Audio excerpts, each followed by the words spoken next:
Nabız var. Hocam başardınız. Kurtardınız hastayı. Hadi bakalım toplayalım.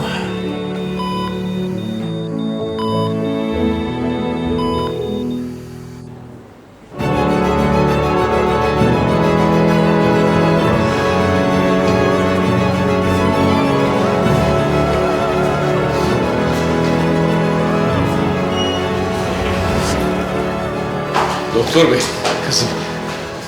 Kızım nasıl? Sizin yağ işe yaradı. Şükür be. Geçmiş olsun. Geçmiş olsun. Şimdi şöyle çok zor bir ameliyat oldu ama şu anda her şey çok normal. Yoğun bakımı aldık. Bütün değerleri normal seyrediyor. Gözetim altında, merak edilecek bir durum yok. Çok teşekkür ederim doktor bey. Çok sağ olun.